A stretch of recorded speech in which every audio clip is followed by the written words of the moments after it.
Bapak Ibu yang berada di Indonesia, dan selamat datang di sesi webinar Kawasan Eropa Inggris malam hari ini. Topik yang kami pilih untuk malam hari ini adalah Translating Research from Academia to Industry. Jadi pada sesi malam ini kita akan mendengarkan paparan dan juga pengalaman dari narasumber kita tentang berbagai cara untuk mengaplikasikan riset yang dilakukan di akademia atau juga di universitas ke dalam dunia industri. Selain itu, kita juga akan berdiskusi mengenai bagaimana peneliti-peneliti di universitas bisa berkolaborasi dengan industri. Sedikit mengenai format untuk sesi ini. Pertama-tama kita akan mendengarkan paparan sekitar 10 sampai 20 menit mungkin dari narasumber kita, yang juga bisa menjadi trigger untuk diskusi kita nanti. Dan setelah itu kita akan mulai dengan diskusi atau tanya jawab sampai kira-kira kita punya total waktu 90 menit kurang lebih untuk sesi ini. Jadi akan lumayan banyak waktu untuk diskusi nanti. Untuk Bapak Ibu yang masih memiliki pertanyaan, bisa menuliskannya di chat yang nanti akan saya bacakan di sesi tanya jawab atau diskusi, atau Bapak Ibu juga bisa menanyakannya secara langsung kepada narasumber kita nanti. Ya, malam ini kita 3 orang narasumber telah hadir secara virtual bersama kita, dan saya yakin kehadiran mereka akan membuat diskusi kita nanti menjadi sangat menarik. Jadi langsung saja saya akan memperkenalkan narasumber kita yang pertama, yaitu Ibu Dr. Juliana Sutanto. Jadi Dr. Juliana pada saat ini bekerja sebagai profesor dalam bidang Information Systems di Lancaster University di Inggris. Sebelumnya beliau juga pernah bekerja sebagai asisten profesor di ETH Zurich di Switzerland.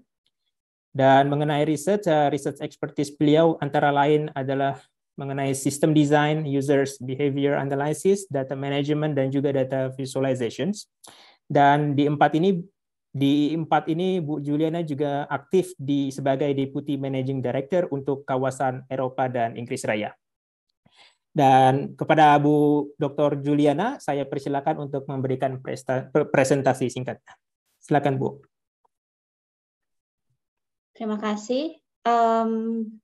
Saya akan share slides.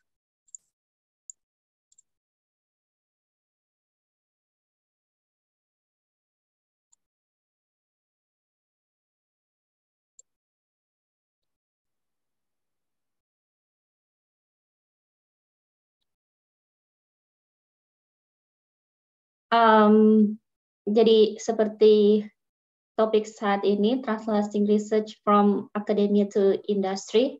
Ini saya menemukan kartun ini yang saya rasa menarik, makanya saya taruh di sini di cover page saya. Jadi mungkin bisa spend about 1 minute to look at this cartoon. It's very interesting. It's about ini mengenai ada karakter yang bidangnya kemungkinan besar computing, dan bedanya kalau di akademia karakter ini, jadi di kartun ini karakter ini baru saja menyelesaikan problem which is computing problem dalam 48 jam dengan 200 lines. Dan kalau di akademia itu pasti pemikirannya adalah, wah ini bisa jadi paper, journal paper, ini bisa jadi something that break some known theory. Tapi kalau di bisnis pemikirannya lebih ke you got the program to stop jamming up, great. While you're fixing stuff, can you get Outlook to sync with, etc. So bisnisnya itu lebih ke, okay, that's good. You have managed to solve a problem. Let's do another thing. So it's very different the way researchers and the way the industry thinks in terms of the objective. And it's very challenging untuk align research and innovations between the academic with the industry untuk create collaboration. Kalau di UK, di Europe, itu kita ada yang namanya Responsible Research and Innovation. Ini sekarang kalau kita untuk setiap universitas itu mereka harus research-nya harus reflect responsible research innovations, dan terutama sekarang ini universitas itu di-assess, kalau di UK assessment-nya untuk universitas itu satu top journal publication itu satu impactful case yang create impact to society or to business itu equivalent dengan 4 top journal papers. Jadi sangat penting untuk bisa align research and innovations with business dan dengan society. Let's take a look at this very short video about responsible research and innovation.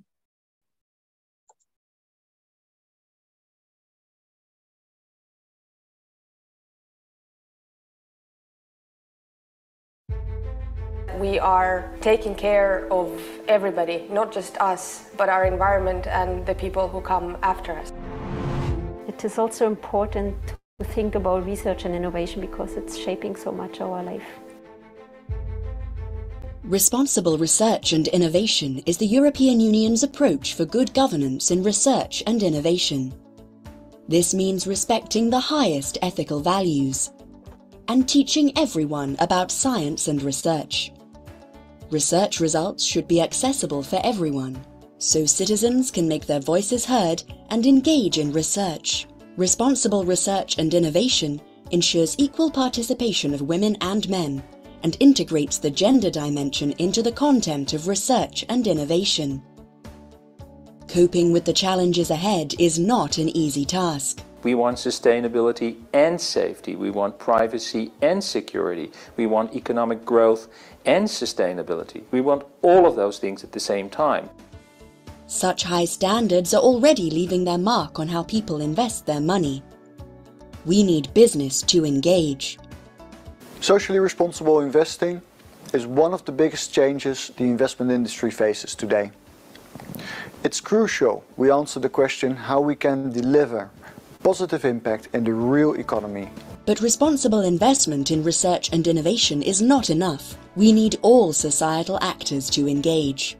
Of course, it will change the functioning and probably also the way of understanding problems and of discussing problems. If we want to go towards a knowledge society, this is what it is about. Use the knowledge that is widely there in society and not only restrain us to scientific knowledge. To make responsible research and innovation a true success, we need citizens to engage. I think we need to pool everyone's resources together. I think the more people have access to the data, the more ideas will come out of it and the better results we will get in the end.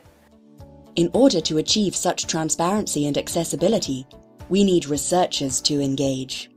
We will have a new opportunity to get researchers and civil society organizations, researchers and citizens, policymakers and educators into the boat and cooperate together. Participatory and community-based research creates innovative solutions that are adapted to real problems on the ground. We need policymakers to engage as well, to create the right conditions that make responsible research and innovation a reality. De façon politique, avec des instruments politiques, il convient de mettre en place un cadre de gouvernance européen approprié pour que la société européenne ait les moyens d'inventer son propre avenir d'une manière responsable. President Juncker once said that the time has come for a new approach, and responsible research and innovation should, in its very definition, get everyone involved. We, as policymakers and governments, must make efforts to engage far more than the usual suspects in our outreach. Responsible research and innovation. It's a mindset. It is an attitude. Only if you contribute, if you get genuinely engaged in responsible research and innovation, will it catch on for good.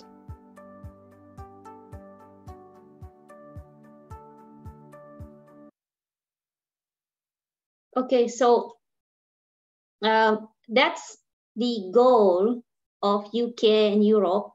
Jadi kita kalau di sini, kalau apply for funding applications, kita harus involve potential beneficiaries or stakeholders of our research. Kita nggak bisa hanya melakukan riset itu kayak istilahnya sitting at the tower, and tidak ada relevansinya dengan problem yang ada di society ataupun problem yang ada di bisnis. Ini salah satu contoh dari project saya, namanya Smart Parks, jadi Smart Green Spaces, dan ini kita diminta oleh National Parks untuk create a vision how to bring smart technology ke national dan urban parks. Dan ini kita involve banyak stakeholders, banyak beneficiaries, termasuk yang seperti bisa dilihat di salah satu foto, termasuk juga anak-anak yang ada di local community di Lake District National Park. Itu konteks dari riset kita ini. Kenapa seperti itu? Karena untuk responsible research and innovation kita harus benar-benar empathize with the community di mana kita akan mendesain sesuatu, dan mereka harus involve, berpartisipasi actively untuk desain itu. Tidak bisa kita sebagai researcher kita hanya duduk saja, lihat research paper, kemudian kita pikir, aha, kita harus desain seperti ini. Belum tentu itu sesuatu yang relevan dan yang dibutuhkan oleh beneficiaries dari research tersebut. Nah, challenge-nya apa untuk responsible research and innovation? Challenge yang pertama itu adalah to find funding partners. Kadang-kadang ada skema di mana fundingnya itu harus ada matching fund dengan partnersnya. Jadi itu challenge yang pertama kalau kita apply funding yang butuh matching fund. Dan yang berhubungan dengan itu to find a project partner. Kita ada ide, kita melihat permasalahan di society, di bisnis yang kita ingin untuk menyelesaikan itu, kita butuh funding untuk melakukan riset itu. Challenge-nya adalah kita harus menemukan project partner yang walaupun bukan matching fund, tapi mereka harus mau untuk give some kind like in kind, some kind like active involvement, mulai dari inisiasi dari proyek tersebut sampai kemudian terakhir proyeknya itu bisa diimplementasikan di mereka dan kemudian itu menjadi impact case. Challenge yang selanjutnya adalah law dan regulasi. Jadi saya satuin semuanya. Jadi yang pertama intellectual property rights, IP, standar, patent, teknologi transfer. Kalau kita berbicara mengenai engagement dengan industri untuk melakukan riset, itu dari awal itu harus jelas pembicaraannya mengenai IP, intellectual property, IP-nya di mana, dan itu harus disetujui dari awal. Kalau tidak ada pembicaraan seperti ini, mungkin kalau di Indonesia pembicaraan seperti ini baru masuk pas udah running project-nya, itu kalau menurut saya itu too late. Harus dari awal harus jelas supaya tidak ada dispute di kemudian hari. Dan yang berhubungan juga tentunya patent sama licensing, itu patent itu ya yang harus kita tahu bahwa ada different type of patent, dan ada kalau kita apply patentnya di United States itu tidak proteksi invention kita di Eropa. Jadi ada misalnya US patent, ada EU patent, dan prosesnya itu beda-beda. Dan kalau kita berbicara mengenai patent, hari ini saya barusan baca berita di BBC bahwa Moderna lagi mau bawa Pfizer ke court karena pelanggaran patent terhadap vaksin teknologis, karena mereka pakainya sama prinsip mRNA. Jadi patent yang namanya translasi riset dari akademia ke industri itu sangat penting untuk dipikirkan dari awal. Nah, kita tuh kadang untuk kita menyampaikan sesuatu ke industri itu kadang kita penyampaiannya itu tuh terlalu saintifik, mereka nggak ngerti. Kalau kita ada riset hasilnya seperti ini. Kita menyampaikannya itu, komunikasinya itu harus sesuai dengan bahasanya mereka.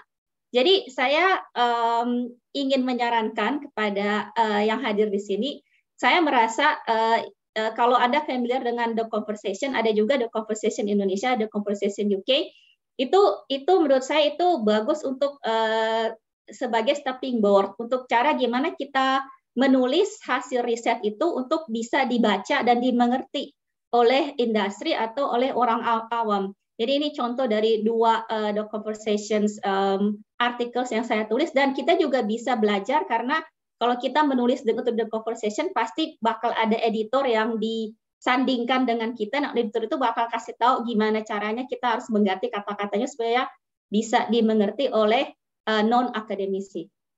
Sekian presentasi saya, terima kasih. Terima kasih Bu Juliana atas presentasinya yang sangat menarik, itu tentang responsible research and innovation dan bagaimana kita mengalign research kita dengan kebutuhan yang ada di society.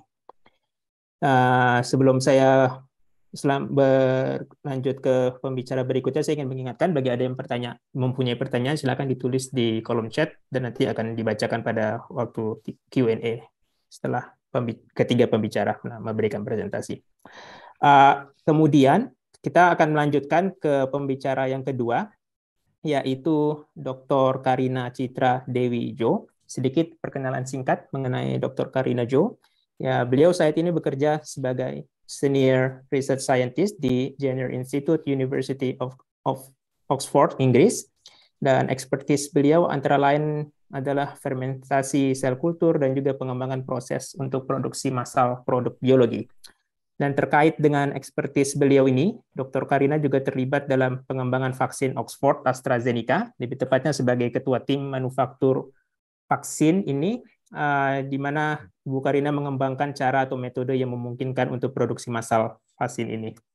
Dan berkat metode ini, sampai saat ini, vaksin AstraZeneca ini telah diproduksi lebih dari 2 miliar dosis dan digunakan di berbagai belahan dunia.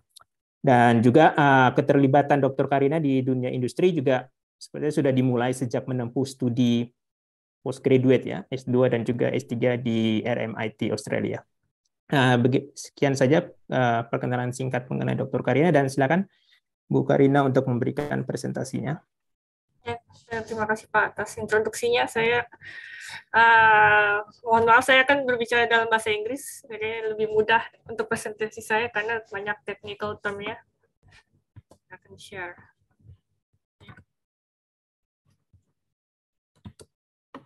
Ya, jadi saya akan berbicara dalam bahasa Inggris untuk presentasi saya, tapi saya akan menerima pertanyaan dalam bahasa Inggris atau bahasa Indonesia. Baik saja.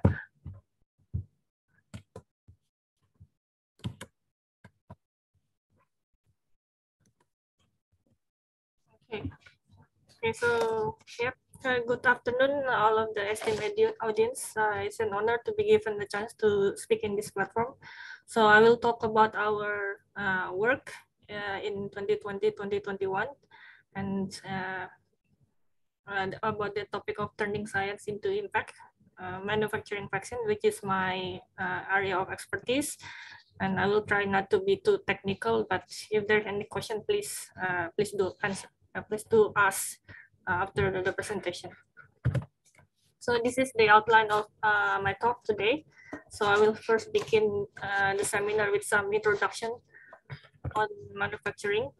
Hopefully by the end of this, some of you can have some jargons of manufacturing, will be a little bit more familiar to you. And I will also try to explain why manufacturing in the context of vaccine research is important. And I will briefly talk about a case study of the translational research in this case, Oxford AstraZeneca COVID-19 vaccines. And I would like to further emphasize that manufacturing is an integral part of the translational research. And lastly, I would like to emphasize the benefit of our approach, our distributed manufacturing approach to the vaccine supply globally. So why should we care about vaccine manufacturing? Unfortunately, there's still a lot of these comments still can be heard from the academia. Hopefully it will be less and less from now. So I mean, the major reasons that we were able to receive the vaccines is thanks to the manufacturing. In the other words, we have vaccines with 100% efficacy, but if we couldn't produce it or we couldn't mass produce it, it's like equal to having no vaccine at all. So, because vaccine have to be given to a lot of people to have its herd immunity benefit. So many people have to use the vaccines. Then how if the manufacturing results is below the set standard? So it is the same. So there will be no vaccines to be able to be used in the clinical trial, or will be distributed to the people. So therefore, in the most cases, manufacturing it is the major stumbling block in the translational between the laboratory into the clinical trial or into commercial phase. So on the flip side, if it's being a major stumbling block, but if you are able to do the manufacturing right, it gives your program a substantial advantage over your competitor. So the feasibility of the high quality, cost effective manufacturing often determines by whether a new vaccine is a viable candidate for the clinical development or commercializations. So if the development proceeds, manufacturing is often the key determinant of the cost and the speed. So the top right is a hypothetical budget. It's quite similar to the real projects I've been involved in. So on the left side, show the original proposal of the accelerated development of Oxford COVID-19 vaccine. So speed was determined by the manufacturing all the way through. So two of the unusual things about Jenner Institute, firstly, that we have an in-house small-scale manufacturing facility, and secondly, that we have lots of quite small programs in which the individual investigators like me have the responsibility for holding like clinical trials, immunology, manufacturing, and the whole lot. So we have a close relationship between the clinical and manufacturing. And so we have the ability to identify opportunities for acceleration. It was one of the key things which lets us move quickly, in this case, the COVID-19 vaccine from Oxford AstraZeneca. So, and then what should we care about manufacturing? So manufacturing also determines the quality of the vaccines. So if there's a defect in the vaccines, in the worst case, it can kill people. So more often, it causes the batches to be rejected or ruin the clinical trial. So this will cost your company millions or even billions of dollars down the drain. So another reason why should we care about the manufacturing is manufacturing also determines how much vaccine is made and where it should be made and what is the cost. And therefore, we can determine who can get the vaccines and when should they get the vaccines. So this is just some technical term in the manufacturing that we are using. So let me introduce some of them. So at first, they differentiate between the drug substance and the drug product. So in the viral vector production, we start from the regulatory approved starting material, which is the cells and the master virus seeds. And then we make the virus or the vaccine inside the cell. It's often in the very big bioreactor with a controlled environment. So we call it an upstream process. And then we need to separate the virus or the vaccine from the host cell components using a combination of strategies such as filtration or purification, or any strategies with the chromatography based approach. So this separation process is called a downstream. So after downstream, then we can get the active ingredient. In the case of Oxford AstraZeneca vaccine, is a virus. It's called it a viral vector or adenovirus vector. So this active ingredient is called a drug substance, but it is still not in the form of the vaccine. So it shouldn't be distributed to people. So the final product in the drug product, meaning the drug substance, should have been formulated in the final form that is suitable for human use. So either it usually has to go through another filtration and fill and finish, or maybe through lyophilizations to change into another form like a powder. And some of the vaccines needs to have an adjuvant in the formulations. So in summary, the drug substance is the active ingredients. The drug product is the final product, which is the drug substance plus the formulation. And then, of course, we need to be clear, and there's a clear difference between the lab qualities and the clinical product qualities. So the lab quality is determined by a set of rules called GLP, or Good Laboratory Practices. This GLP products is not for use in human. So for any drug products used in human, they must adhere to the set of rules called GMP, or Good Manufacturing Practices.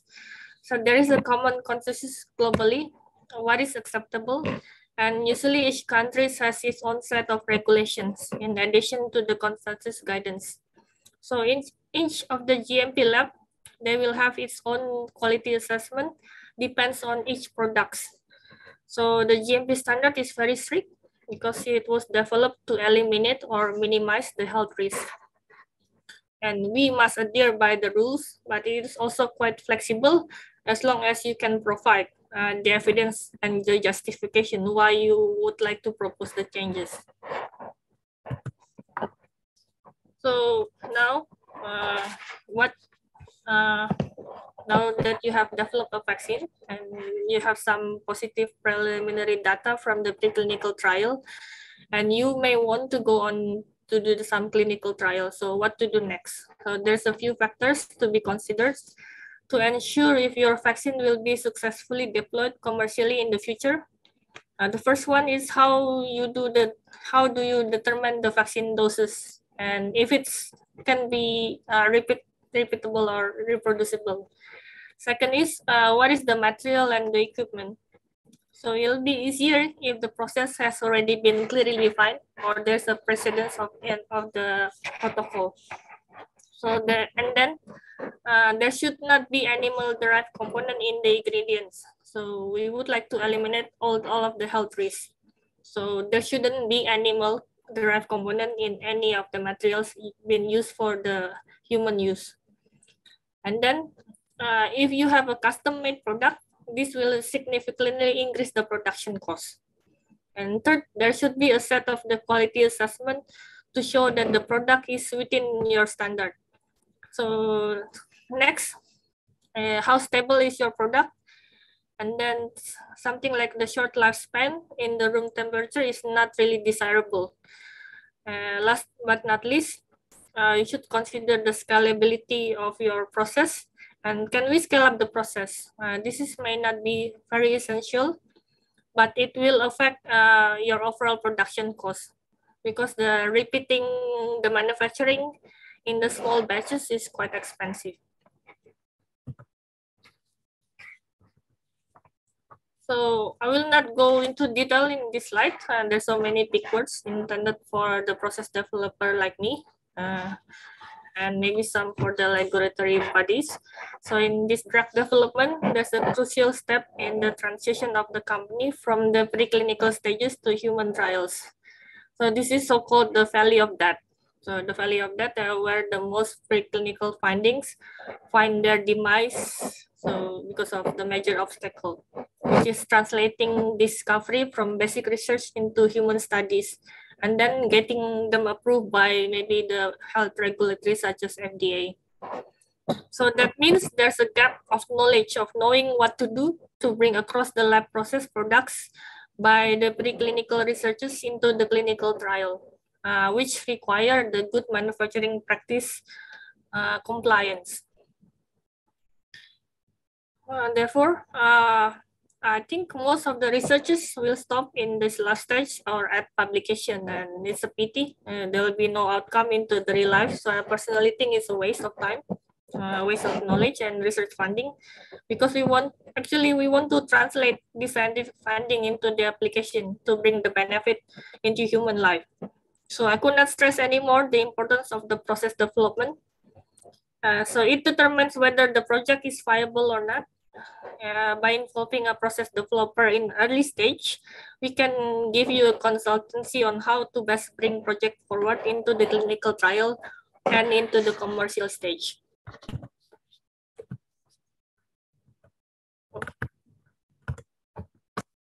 So this is the timeline of Oxford-AstraZeneca vaccine development. So we are looking at the timing of the key landmarks relative to the pathogen sequence availability from Wuhan. So the key point is the CMC, the chemistry, manufacturing, and controls, which is limiting at every step of the way. So in January 2020, the adenovirus vector is not thought to be as quick as the other major platform. Our team is quite small, so many people thought we are not credible to bring the vaccine forward into the later stage or the clinical trial. So Jenner has a small manufacturing facility which has GMP accreditations that had many phase 1 clinical trial batch before, and they make a small batch of this COVID vaccine by day 96. This batch is enough for the phase 1 clinical trial. The downside of the former process, this is quite difficult to do, and it is not scalable. So there will be not enough vaccines to go to the later stage of the clinical trial because they will need to be produced in much larger doses. So before I joined Jenner, the team had developed a scalable manufacturing process up to 3 liter, but nothing is optimized. The yield is quite low. So again, the process is not enough to produce that many vaccine doses for the clinical trial or any commercial deployment. So by February 2020, it's obvious that the manufacturing will be limiting. So the low middle income country was put back in the queue for the vaccine supply, and they will be the last getting the vaccine supplies. So we cannot have that. We put an effort to provide enough vaccine for all. So we did a scale up to 200 liter with the new optimized process that I designed, that I developed in Jenner. And at the same time, the team assembled a consortium of industrial manufacturing partners. There's 5 sites in 4 different countries. In April 2020, we practically were working nonstop to generate a lot of data to ensure that all of this process will work in the much larger volume, so up to 4,000 liter production. Because failing the batch will affect the supply of the clinical trial, and actually nothing can be postponed because the clinical trial date has been set. So we also generated a lot of proof of concept data in Jenner Lab for the large scale production. The process that we developed in Oxford is the template of the internationally distributed manufacturing approach, including the low middle income countries. So on that background, that we partnered with AstraZeneca on May 2020, AstraZeneca took our template and used the process to generate the vaccines for commercial deployment in UK and Europe, and went on to produce billions of doses. So next I will talk about the progress and our distributing manufacturing approach and how which country did we produce the vaccine in. So we are proud to say that Oxford AstraZeneca vaccine has been a substantial proportion of COVAX and other supply to low middle income countries. So more than 30% of COVAX vaccine supply is our vaccine. And more than 1.5 billion vaccine doses has been administered in the low middle income country. But despite the big problem, there's an export restriction from India at 2021. So this slide illustrates the distributed manufacturing did play a role in mitigating the export restriction. So another slide, this is providing a view of how the technology transfer fitted with the timeline of our overall development program. So the first thing to say is this process was not a linear process. So although I'm presenting them in the sequence, so the process development and the tech transfer didn't happen in sequence. So multiple manufacturing activity happen in the parallel with each other. It's happening in parallel with the clinical trial and also the regulatory activities. So many of our activities started at risk without the complete data from the previous step because it's not possible or justifiable on the public health ground at the time to wait until the process was fully characterized before proceeding to the next tech transfer, and then to the PPQ, the process performance qualification, and then finally to the commercial manufacturing. So in particular, I would like to highlight that there has been really an active program of continuous improvement with an ongoing dialogue between the process development labs and the manufacturing sites, and we gain a lot of learning experience from the multiple sites. So this is where we are now. There are drug substance manufacturing sites, I think, in 15 different countries on 5 continents. It is quite really extraordinary. So we are firstly a bit cautious about our partnership with AstraZeneca in the beginning. And in particular, whether a multinational pharma would really go all out on the risk manufacturing for low middle income country supply, or just saying it or paying a lip service to it. But AstraZeneca really have gone quite further than we could have imagined back in 2020, February 2020.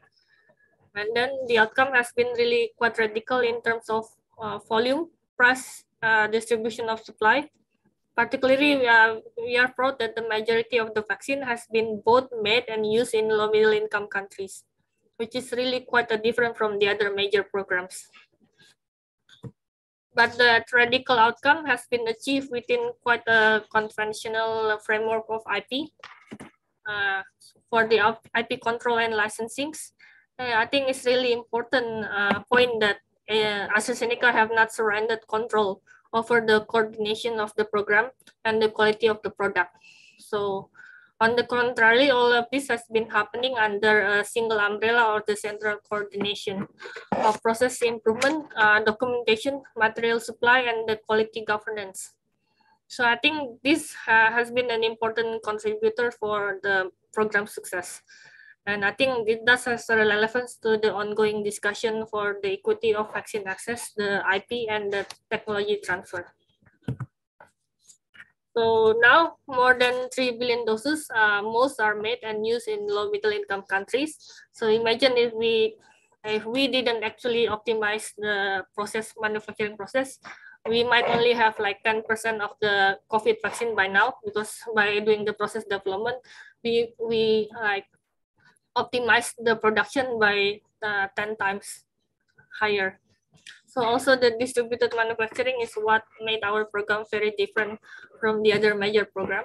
So our vaccines were made in 15 countries on 5 different continents on 25 manufacturing sites.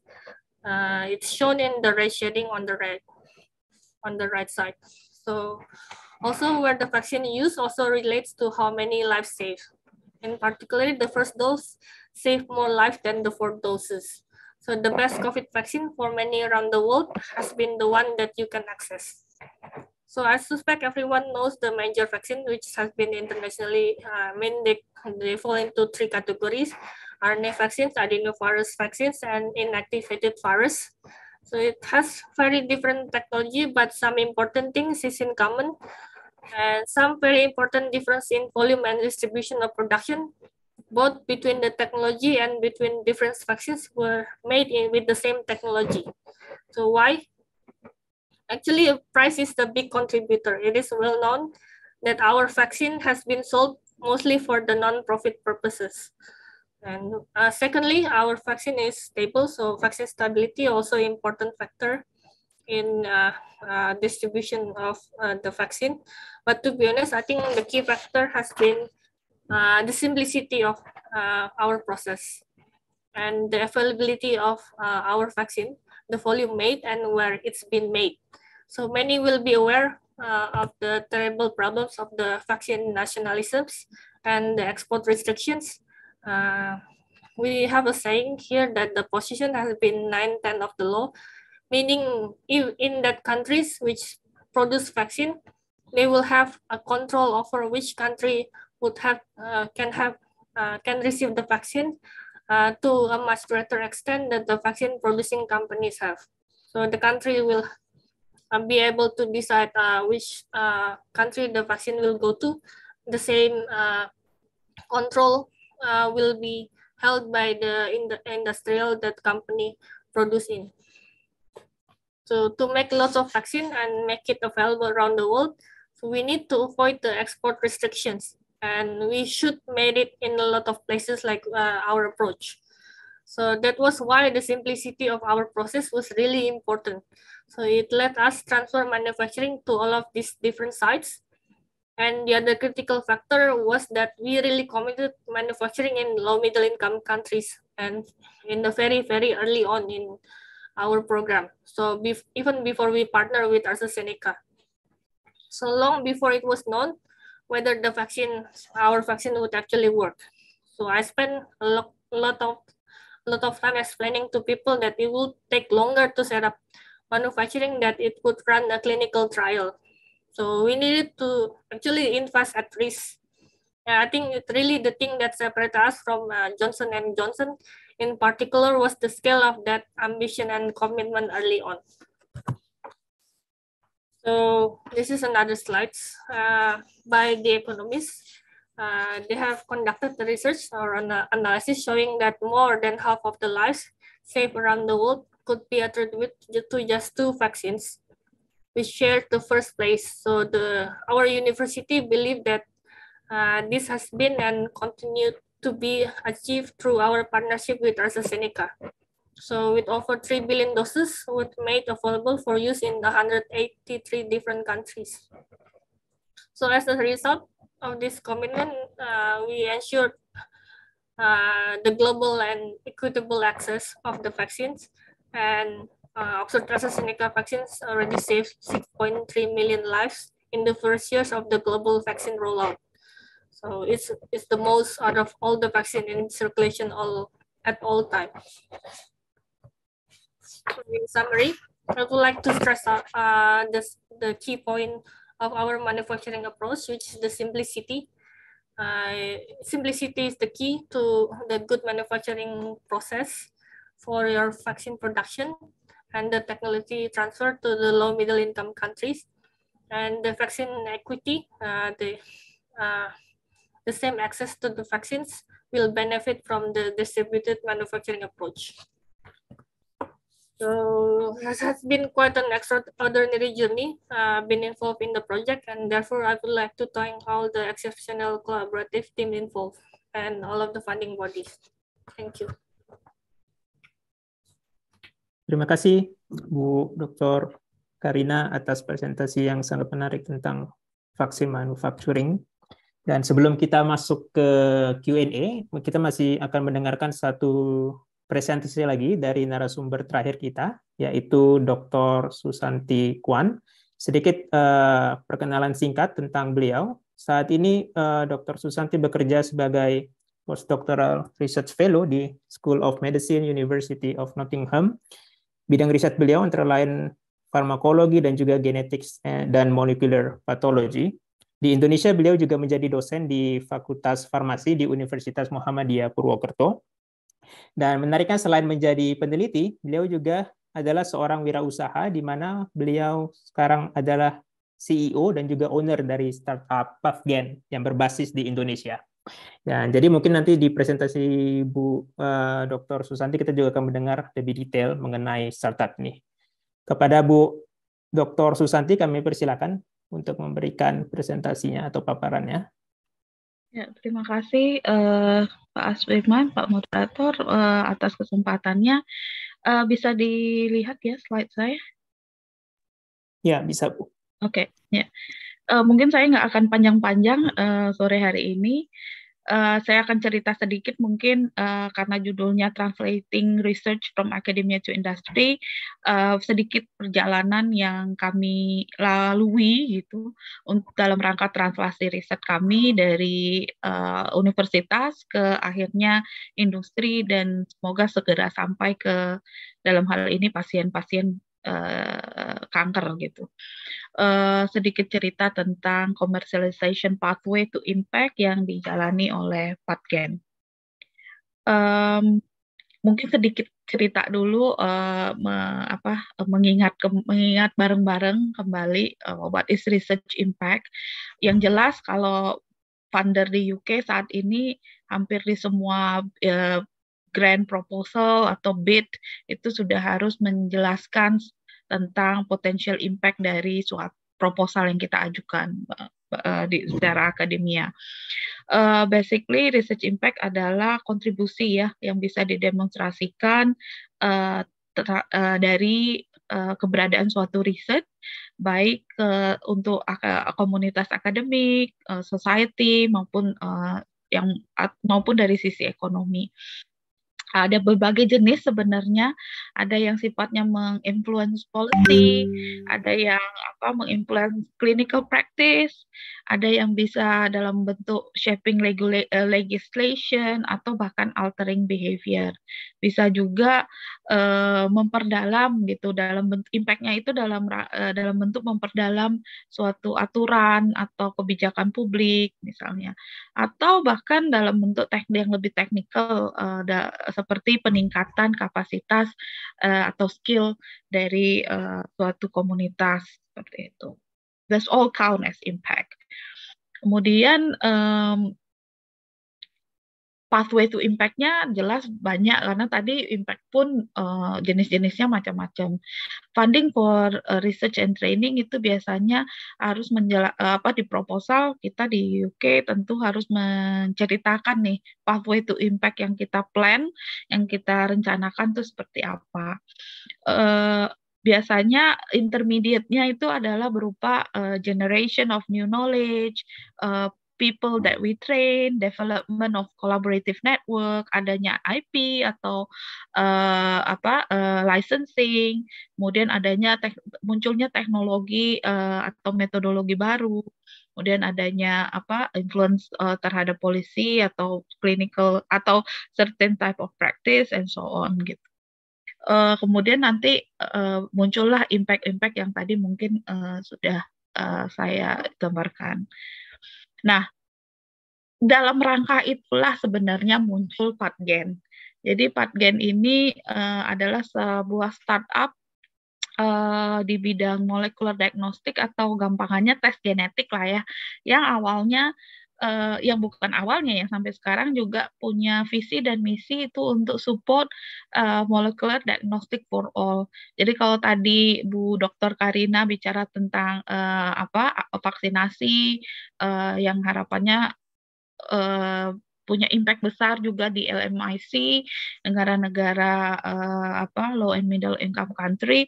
Hal yang sama sebenarnya juga menginspirasi munculnya PathGen. Jadi kita melihat adanya kesenjangan juga di bidang tes genetik atau molecular diagnostic untuk penyakit-penyakit umumnya yang sifatnya degeneratif. Company-nya sendiri adalah di-establish di Januari 2020 secara hukum gitu, legal berdiri, tapi tentunya tiba-tiba COVID sehingga memang operasionalnya itu agak terhambat, baru mulai benar-benar fully operated di 2021. Kita mendapat pendanaan proof of concept dari Islamic Development Bank, kemudian kita diinkubasikan di LIPI, formerly known as LIPI, tapi sekarang obviously BRIN ya. Nah, kemudian di 2021 kita sudah sign agreement dengan Bio Farma, our key industrial partner, untuk komersialisasi. Jadi Bio Farma lah yang memproduksi dan mendistribusikan inovasi yang nanti saya ceritakan terkait dengan kit diagnostik molekuler untuk kanker kolorektal. Dengan visi misi tadi gitu, kita alhamdulillah menjadi Indonesia winner dan juga global winner untuk salah satu global winner untuk Extreme Tech Challenge Global. Ini adalah kompetisi startup dan inovasi sosial terbesar di dunia, di mana aplikannya itu setiap tahunnya mendekati 4.000 perusahaan dari 92 negara, dan itu make us a top 0.3% among all the participants. Ini bikin kita bangga bukan karena kita menang gitu, tapi karena kita menangnya itu People's Choice Award. Artinya visi dan misi kita to make an impact itu resonate atau bisa dimengerti oleh banyak sekali orang yang akhirnya prefer untuk mendukung kita. Kita juga winner of High-Tech Medical Device Resilience by Indonesia Ministry of Health Business Gathering di 2021.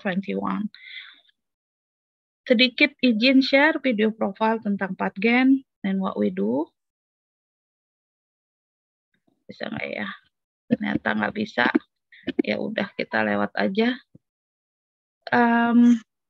Intinya sih kita mengadres special needs, needs atau problem yang kita pelajari atau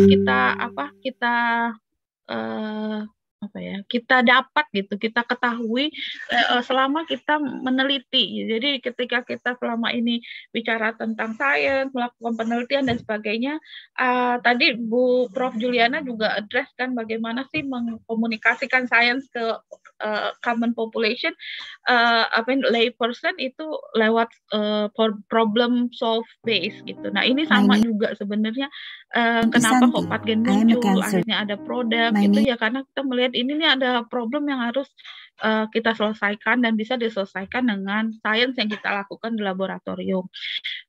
Kalau untuk PathGen ini terkait dengan mahalnya treatment untuk kanker yang kita rasakan terutama di negara-negara berkembang, sehingga treatment itu harusnya se-efisien mungkin. Tapi hanya 18% dari survei yang kita lakukan, institusi kesehatan di Indonesia itu yang bisa melakukan molecular test tadi, gitu, yang sebenarnya penting untuk mendeteksi apakah ada kelainan genetik turunan, kemudian menuntun terapi yang tepat gitu.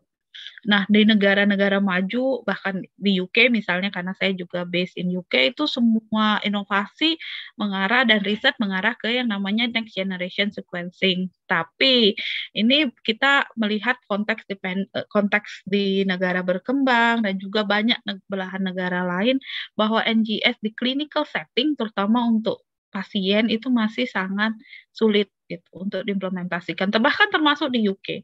Untuk riset mah mungkin sudah cukup umum, tapi kalau untuk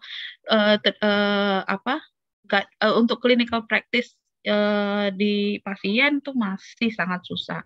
Karena itulah kita muncul dengan solusi tes genetik yang berbasis PCR. Idenya tuh sebelum ada COVID, tetapi tiba-tiba ada COVID menyebabkan orang yang awalnya nggak tahu PCR menjadi sangat familiar dengan PCR. Bahkan tante saya nih udah nggak perlu lagi dijelasin apa itu city value, dia lebih jago kayaknya jelasin ke saya city value sekarang.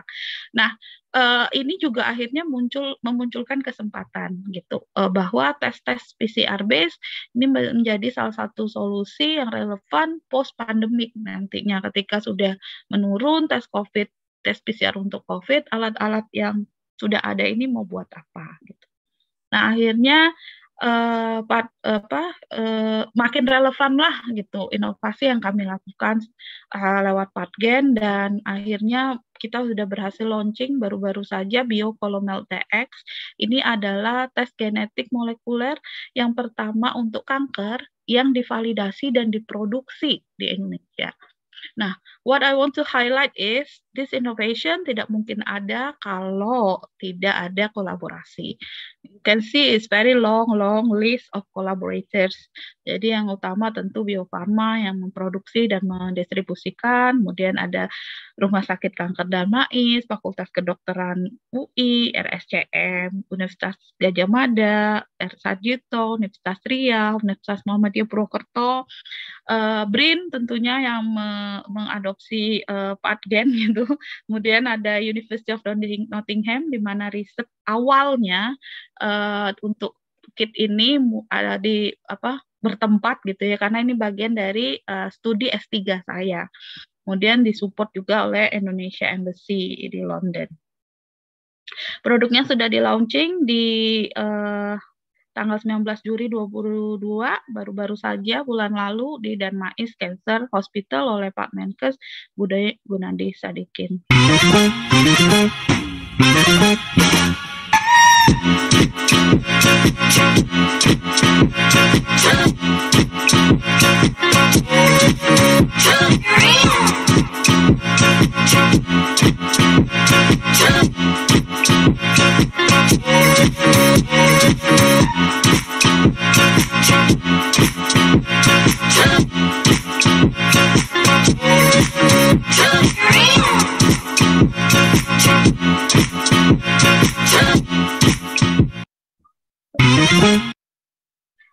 tim kita di Indonesia will run quickly, but kita Patgen ada di Indonesia dengan menggunakan talenta-talenta muda yang sebenarnya sangat berkualitas gitu ya di Indonesia. Kemudian obviously kita disupport oleh scientific board yang terdiri dari world class leading scientist, clinician, dan juga business advisor. Jadi ini benar-benar proyek kolaborasi global. Papers ada juga karena kita awalnya memang translating science into inovasi dan harapannya nanti bisa influence the clinical practice yang memberikan manfaat kepada pasien. Jadi ini bersumber dari banyak sekali hasil-hasil riset yang sudah kami lakukan baik di UK maupun di Indonesia. Ini produknya Biocolomel DX, terdiri dari beberapa marker genetika yang intinya bersifat low cost, affordable, PCR based, kemudian digunakan oleh dokter untuk mendapatkan informasi mengenai familiar risk, prognosis, dan juga jenis terapi yang tepat untuk pasien kanker kolorektal. Easy. Jadi tadi Dr. Karina juga udah menyampaikan simply the simpler it is the better gitu ya. Jadi memang kita juga untuk produk inovasi ini sesimpel mungkin kita sediakan mix-nya, cukup tambahkan DNA dari tumor, running di PCR 2 jam, selesai dapat informasi yang dibutuhkan gitu. Jadi bedanya mungkin mau meng-highlight di sini bedanya antara kita kadang develop method untuk science, academia dengan develop method untuk dipakai di industri itu agak beda ya. Kalau di science kita kayak punya freedom gitu untuk mendevelop method mau sekompleks apapun dan sebagainya sehingga dapat hasil yang sangat detail gitu ya. Tetapi kalau di industri kita mungkin tidak selalu yang paling detail itu yang paling tepat gitu. Bahkan cenderungnya memang sesimpel mungkin gitu. Asal tetap memberikan manfaat yang optimal untuk pengguna, dalam hal ini pasien. What we learn so far dari perjalanan kami yang masih sangat baru ini ya, kurang lebih 1 tahun 2 tahun belakangan gitu adalah beberapa key factor yang dibutuhkan untuk generate impact gitu. Pertama memang network dan relationship dengan researcher akademia itu sangat penting. Kemudian tapi tidak melupakan nanti user at all stage gitu, baik dari tingkatan mulai dari riset atau kalau di pipeline kami ya, di pipeline diagnostik itu selain researcher sebagai technology development, tapi ada juga ini para dokter nih misalnya yang dari berbagai specialty nanti yang menggunakan, tapi juga penting the real user yaitu pasien gitu. Nah ini harus di-engage juga sejak awal. Jadi ketika kami mendesain inovasi ini dari sisi awalnya akademia, sains gitu sampai ke hilir ya harus melibatkan semua pihak dan input dari mereka gitu. Jadi awalnya misalnya nih cerita kita memilih hanya beberapa marker yang masuk ke dalam kit itu juga lewat banyak diskusi gitu. Kalau dari sisi akademia kita maunya misalnya 30 marker nih biar lengkap sekalian gitu. Tapi misalnya dari sisi tech development, translasinya dan sampai dari sisi dokter misalnya we don't need that much, we need this one, yang penting lebih simple dan sebagainya. Itu conversation yang selalu muncul gitu. Kemudian fleksibel tadi, knowledge exchange perlu dilakukan. Kemudian kita harus tahu memang konteks implementasinya nanti, tech kita implementasinya bagaimana secara policy juga gitu. Jadi dukungan policy maker itu juga sangat dibutuhkan. Mungkin begitu dulu dari saya, more than welcome to have discussion, juga input jika ada. Terima kasih. Terima kasih Bu Dr. Susanti atas presentasi yang menarik dan sangat inspiratif tentunya. Dan Mungkin karena tadi video yang tidak bisa diputar, sepertinya itu ada juga di YouTube, Bu, ya, video tentang pathogennya. Jadi bagi yang tertarik ingin mengetahui lebih lanjut, silakan di googling saja di YouTube, pasti bisa ketemu videonya. Atau nanti panitia juga bisa, mungkin itu berapa lama ya, Mas, waktunya? Berapa? Boleh mungkin ya.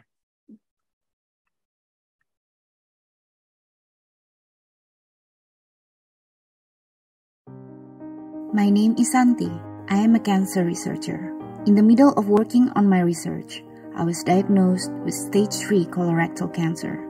At that time, I had so many questions. Why me? I'm quite young. Then I remember my cousin was diagnosed with cancer too. Is this disease inherited in the family? Are the drugs given to me effective? Can I be cured? How long can I survive? I believe many others with the same condition as the one I have asked the same things. As a cancer researcher, I knew that the treatment for cancer patients varies from one patient to another depending on the genetic mutation profile of each patient. Thus, molecular diagnostic tools are very much needed to be able to guide doctors to provide appropriate and useful therapy. It is also important to understand the familial risk of the disease. Unfortunately, molecular diagnostics is still difficult to reach by the majority of cancer patients in many parts of the world because of the high price in the market, including in Indonesia. Through excellent research and innovation, PathGen Diagnostic Technology would like to provide affordable molecular diagnostic solutions to support better management of cancer and other diseases in developing countries. Driven by our young and highly enthusiastic teams supported by world-leading experts in the field, PathGen's vision is to democratize molecular diagnostics to achieve global equity in precision medicine. PathGen, molecular diagnostics for all. Ya, terima kasih Mas Rama. Kita masih punya sekitar 25 menit untuk Q&A, dan kebetulan ini sudah ada pertanyaan di kolom chat. Saya akan bacakan dan kemudian mungkin narasumber yang terkait bisa menjawab. Yang pertama adalah dari Dr. Dito Anurogo. Beliau menanyakan untuk Dr. Karina. Pertanyaan pertama adalah, is there any serendipity behind your discovery? Serendipity, ya.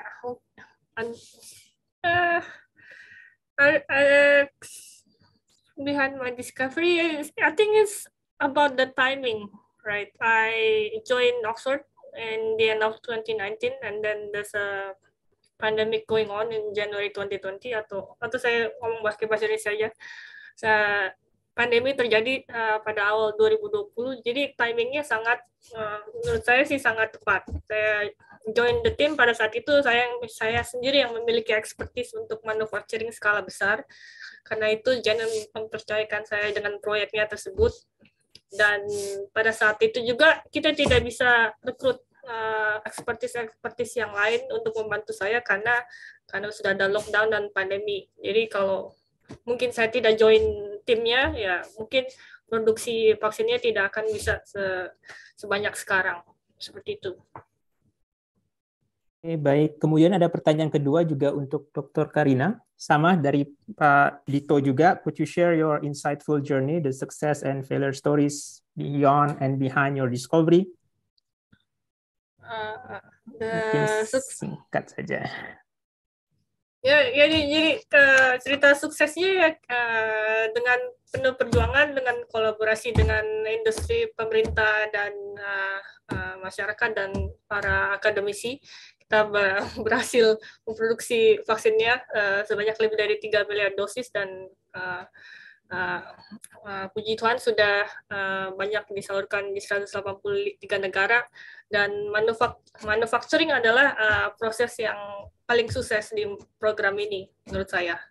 Kalau yang failure-nya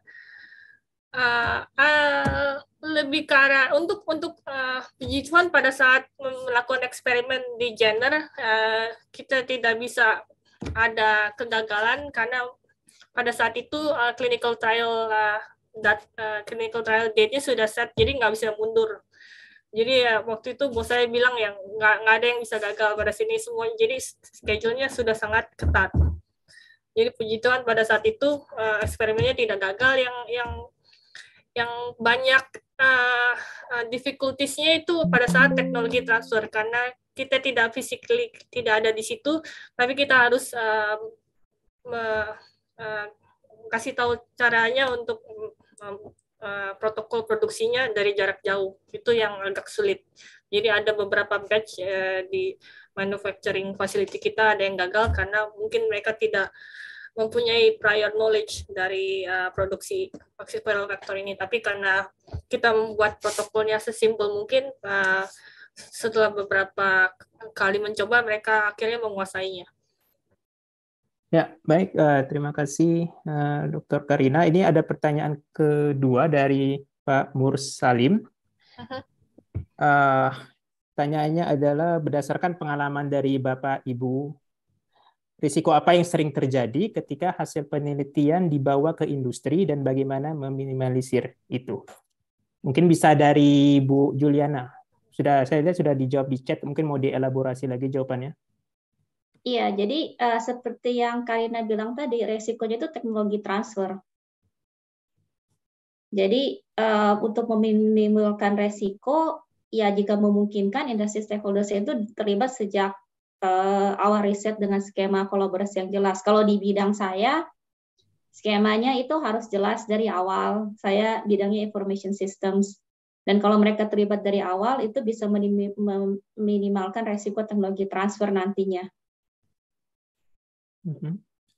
Ya mungkin kalau untuk di bidang saya bagian science vaksin drugs development, jadi semua peneliti di dalam labor itu mereka punya imajinasi yang tinggi, kreatif yang tinggi. Jadi mereka melakukan prosesnya dengan secara sekompleks mungkin dan menghasilkan mungkin produk yang paling bagus. Tapi menurut saya mereka harus melibatkan proses developer untuk manufacturing khususnya dari awal proyeknya. Jadi mereka bisa memberikan advice kepada mereka apa yang bisa possible kita lakukan di good manufacturing practice laboratorinya dari awal. Jadi menghindari kegagalan dalam proses manufacture. Jadi ada teknologi yang kita bisa lakukan di GMP, ada yang tidak.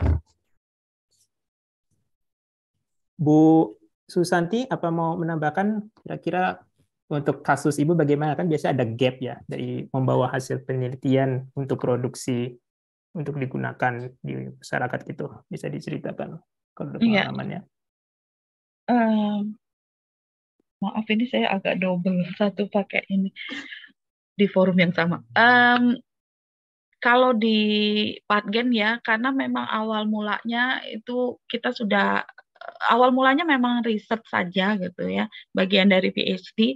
Tapi ketika kita akhirnya mempunyai ide untuk membawa metode ini ke Indonesia, adjustment-nya cukup challenging ya, karena kan infrastruktur berbeda, clinical guidance-nya berbeda, kemudian pemahaman ataupun kapasitas dari stakeholder juga berbeda-beda.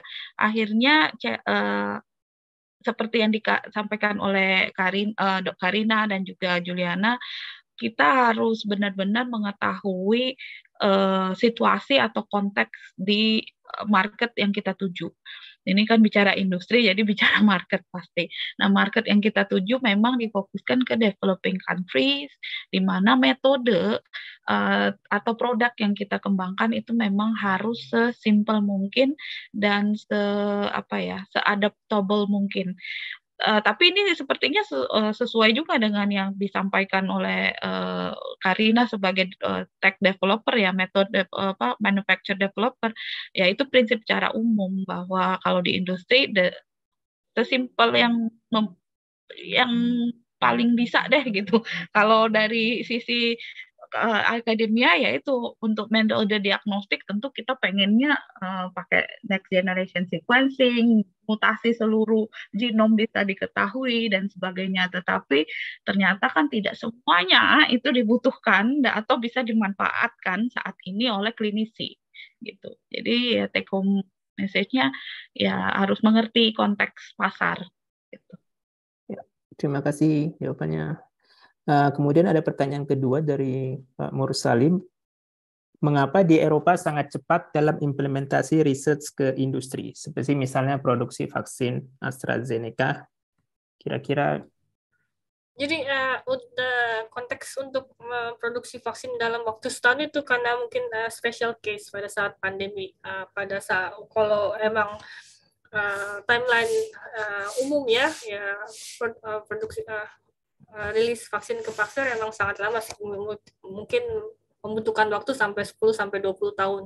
Pada saat pandemi semua resource yang ada, semua health regulator attention semuanya ada di proyek kita karena mereka mengerti ini situasi yang luar biasa, jadi mendesak. Kita perlu mengeluarkan vaksin ini secepat mungkin untuk menghindari dampak negatif dari pandemi ini. Jadi pada saat itu proses yang ada belum sepenuhnya terkarakterisasi. Jadi manufacturing proses kita contohnya biasanya harus ada semua data yang ada baru kita bisa lanjut ke proses yang selanjutnya, next step gitu. Tapi karena waktunya mendesak, jadi kita kasih data yang ada, tapi kita sudah mulai proses sebelumnya. Jadi kita lakukan prosesnya secara paralel. Dan juga kita in close communication with higher regulator, jadi mereka walaupun datanya belum lengkap, mereka sudah ada dan mereka sudah start reviewing our data gitu. Jadi mereka kasih feedback lagi, jadi kita tidak ada waste of time. Jadi kita tidak buang-buang waktu. Jadi semua resource yang ada, funding, dan itu juga kan yang membuat proyek pada umumnya lama karena mereka harus apply funding lagi, tapi karena ini fundingnya sudah disediakan oleh pemerintah, jadi tidak perlu menunggu untuk funding selanjutnya. Dan juga untuk keputusan dari head regulators pada saat itu namanya rolling submission, mereka review data kita dan mereka langsung kasih keputusannya pada saat itu juga apa yang harus diperbaiki. Jadi tidak ada yang waste of time-nya gitu. Baik, terima kasih Bu Karina. Bu Juliana, apa ada yang mau ditambahkan? Jadi kalau di bidang saya, kalau yang saya lihat, karena saya juga sebelum ke UK, karir saya di Switzerland, dan yang saya lihat itu dengan yang saya dengar dan yang saya tahu juga perbedaannya itu antara Eropa dengan Indonesia, itu ada perbedaan kultur ya, kolaborasi akademisi dengan industri. Yang saya tahu di Indonesia itu industri itu hanya mau kolaborasi dengan akademisi kalau mereka udah bisa lihat sesuatunya. Jadi ini udah ada. Jadi sebenarnya sih jadinya bukan kolaborasi ya, tapi lebih ke transaksi kalau menurut saya. Sedangkan kalau di Eropa itu mereka terbuka untuk kolaborasi sejak dari awal. Apalagi kalau mereka ada masalah, jadi ada specific problem in that particular company, mereka tuh terbuka untuk ask akademisi untuk kolaborasi to solve the problem. Jadi itu perbedaan yang sangat mendasar kalau menurut saya. Ya, benar, menarik. Bu Susanti, apa mau ditambahkan? Ada yang ingin ditambahkan? Terkait adaptasi yang cepat ya mungkin lebih sama seperti Prof. Juliana, udah terbangun ya memang ekosistem dan pendanaan, berarti kan kalau itu kuncinya juga. Jadi pendanaan baik dari grant riset pemerintah atau dari industrinya sendiri itu sudah terbuka gitu untuk menanggung resiko R&D. Sedangkan mungkin kalau di Indonesia belum banyak ya. Gitu. Ya, baik. Terima kasih atas jawabannya. Ini ada pertanyaan berikutnya dari Mbak atau Bu Amalia Ayira. Ini pertanyaannya untuk Bu Susanti. Karena produk yang dikomersialisasikan adalah hasil penelitian PhD, apakah ada isu mengenai paten atau licensing dari universitas untuk dikembangkan di Indonesia? Dan apakah ada pertimbangan khusus sehingga tidak dikembangkan di UK? Ya, terima kasih. Saya langsung jawab. licensing tidak ada masalah, tetapi jika ditanya prosesnya bagaimana, tentu panjang gitu. Jadi memang kita want to do the thing properly ya. Jadi saya memang mengurus berkomunikasi dengan IP dan Commercialization Office dari Nottingham. Kita diskusinya bolak-balik, mungkin ada hampir setahun mungkin ya sampai didapat formulasi yang memang diterima oleh semua orang kan. Terutama juga ini setelah dapat lisensi kan masih banyak yang perlu dilakukan, tidak berhenti sampai situ, melibatkan juga universitas di Indonesia, Bio-Farma dan sebagainya. Jadi mensinkronkan semua pihak itu challenge ada tantangan tersendiri, tetapi semua dilakukan properly sesuai aturan yang ada. Cuma butuh waktu seperti itu. Kemudian mungkin karena saya kebetulan sebagai inventor juga diaspora, jadi bisa sedikit banyak membantu bridging segala komponen ya dalam hal ini. Kemudian kenapa ke market Indonesia, ya karena latar belakang cerita saya dulu pasien di Indonesia dan merasa ada gap besar gitu, salah satunya diagnostik. Memang sejak awal udah cita-citanya atau visi misinya membawa ke Indonesia. Ditanya bisakah dimulai di UK, bisa banget gitu. Tetapi menurut saya ini keputusan personal dan juga strategi seperti itu. Karena tadi kita mau membuat impact dan kami rasa teknologi ini impact-nya akan jauh lebih besar jika diimplementasikan di Indonesia dan juga negara-negara berkembang lain. Terima kasih. Ya, terima kasih, Bu Susanti. Apakah ada pertanyaan lain? Silakan ditulis di chat atau kalau ingin menanyakan langsung bisa raise hand juga. Sembari, oke, ya, Dr. Dito, silakan. Baik, terima kasih atas kesempatan yang diberikan. Assalamualaikum warahmatullahi wabarakatuh. Mungkin pertanyaan langsung saya tujukan kepada Dr. Susanti tentang teknologi untuk mengembangkan biomarker atau diagnostik untuk kanker. Kebetulan riset saya tentang CAR T-cell dan itu juga nantinya akan dikembangkan untuk kanker dan juga untuk berbagai macam penyakit yang relevan. Mungkin mohon pencerahannya bagaimana strategi untuk agar benar-benar targeted gitu teknologinya atau mungkin platform apa yang bisa digunakan kan kalau sudah ada big datanya atau mungkin ada semacam beberapa ratus biomarker gitu akan lebih mudah, tetapi masalahnya kalau di CAR T-cell itu untuk modifikasi kita berpikir double karena kita nanti bisa CAR T-cell sendiri sekarang sudah memasuki generasi kelima. Nah, untuk kanker targeted sendiri juga ada banyak. Nah, itu kita juga harus berpikir dua sisi gitu kalau di CAR T-cell itu. Mungkin mohon pencerahannya. Terima kasih. Ya, silakan dijawab Bu Susanti. Ya, terima kasih sekali Dr. Dito ya kalau nggak salah. Ini teknis banget ya, teknis banget dok. Kebetulan memang biomarker kanker memang banyak, kalau di ranah riset tuh banyak ya, benar setiap publik pokoknya banyak lah. Nah, cuman memang perlu proper validation ya. Proper validation apakah memang biomarker ini punya manfaat klinis seperti yang disampaikan di populasi-populasi target. Untuk CAR T-cell walaupun memang bukan bidang yang saya dalami banget gitu, tapi ya saya juga paham itu juga sangat kompleks gitu ya implementasinya. Apalagi nanti ini saya mungkin nggak bisa memberi solusi dong metode apa gitu, cuman malah menambah kompleksitas pemikiran nih. Nanti pertanyaannya lagi populasi cocok nggak gitu teknologi yang dikembangkan atau biomarker tertentu yang mungkin udah muncul dipublish untuk populasi Indonesia atau populasi Asia misalnya seperti itu. Jadi ya more question than answer, mohon maaf. Baik, terima kasih Bu Susanti. Apakah ada pertanyaan lain dari peserta? Kalau ada silakan ditulis atau di raise hand juga. Sembari menunggu karena kita masih ada waktu kurang lebih 5 menit lagi. Mungkin saya akan bertanya kepada Bu Juliana ya. Kira-kira untuk kolaborasi dengan industri ini kira-kira apa barrier yang ada atau tantangan yang ada? Dan juga bagaimana menselaraskan kolaborasi antara universitas dan juga industri? Karena kan dua-duanya kadang-kadang mempunyai goal yang berbeda.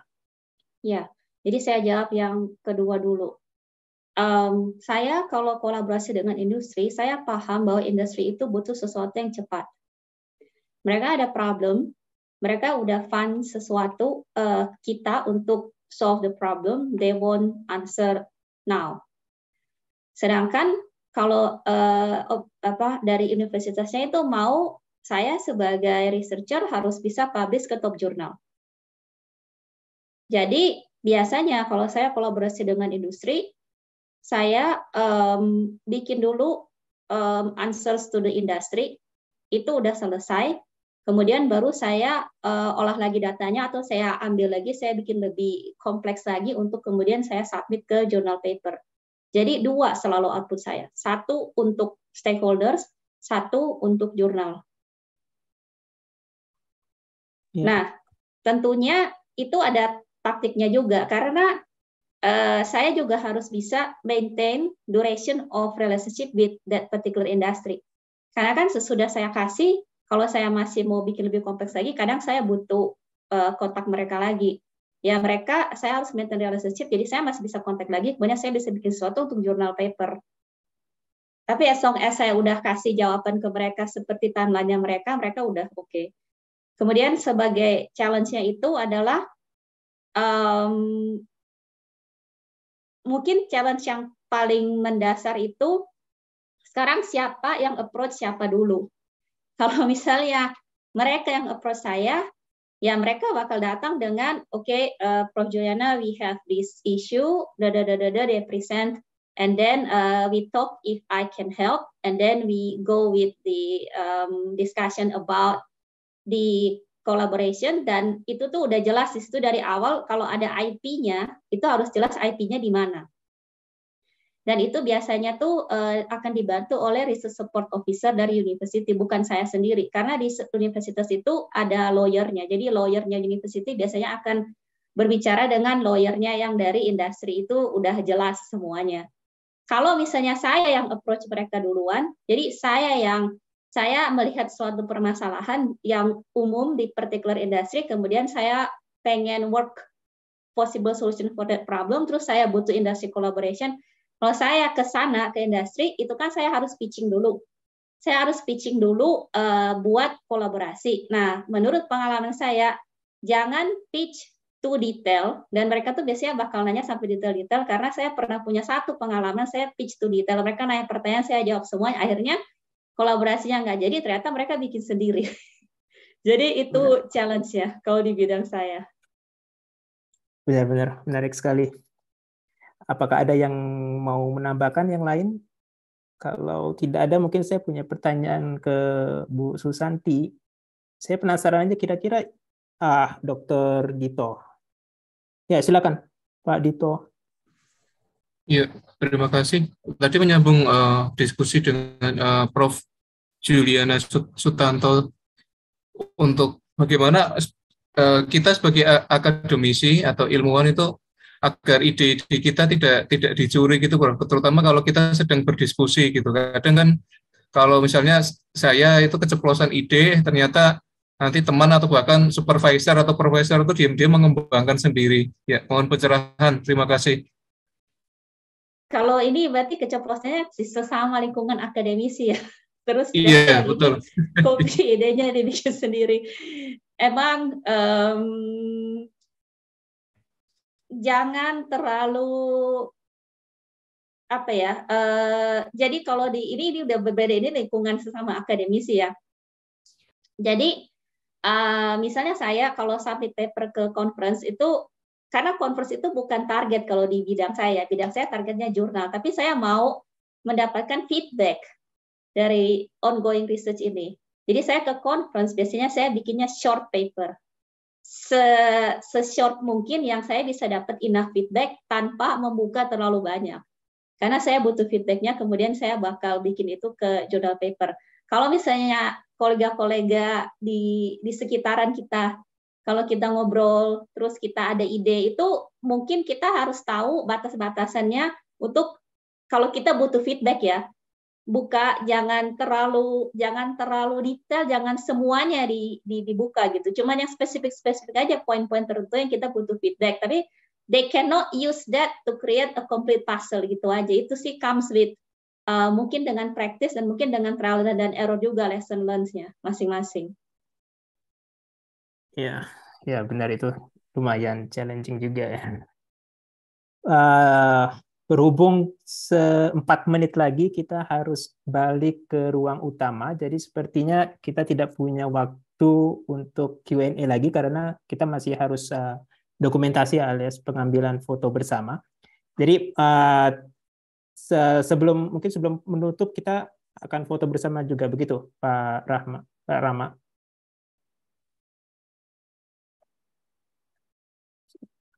Jadi mungkin kita bisa foto sekarang. Silakan Pak Rama diinstruksikan.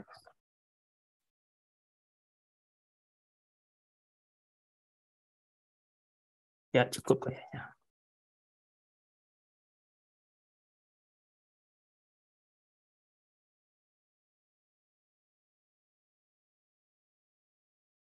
Kalau tidak keberatan, apakah pesertanya bisa menghidupkan kamera untuk dokumentasi acara ini? Terima kasih.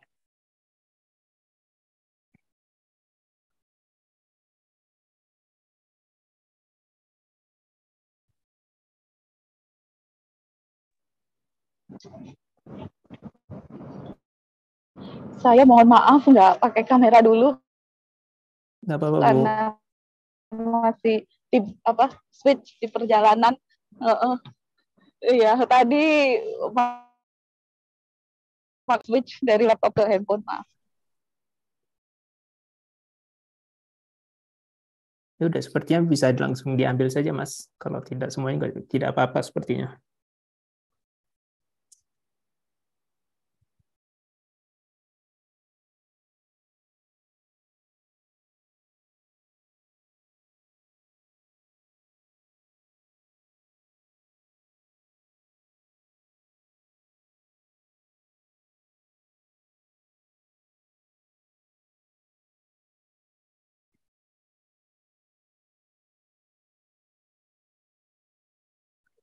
Oke, terima kasih, dan juga terima kasih buat narasumber yang telah meluangkan waktunya dan membagi pengalamannya pada kita semua. Sayang sekali waktunya tidak cukup untuk diskusi lebih lanjut, tetapi saya kira bagi yang ingin mendiskusikan lebih lanjut dengan narasumber bisa langsung menghubungi narasumber melalui email yang saya kira sudah ada di kolom chat. Jadi bisa klik di link profil dari tiap-tiap narasumber dan silakan berdiskusi lebih lanjut setelah acara ini. Baik, sekali lagi terima kasih atas kehadirannya dan semoga sesi ini bisa memberikan sedikit manfaat bagi kita semua, dan jangan leave dulu dari Zoom karena silakan kembali ke main room karena akan ada acara selanjutnya yaitu mengenai penutupan dari hari pertama ini. Baik, terima kasih semuanya. Ya, silakan.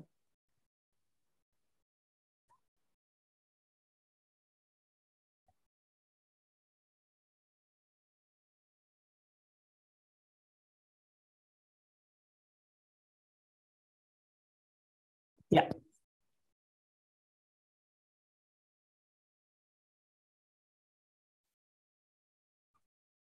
Ya, terima kasih ya. Saya juga rekomendasikan untuk ikut acara besok karena banyak yang menarik itunya, topiknya. Baik, sekali lagi terima kasih semuanya dan sampai ketemu lagi di acara webinar berikutnya. Terima kasih. Terima kasih. Terima kasih. Terima kasih.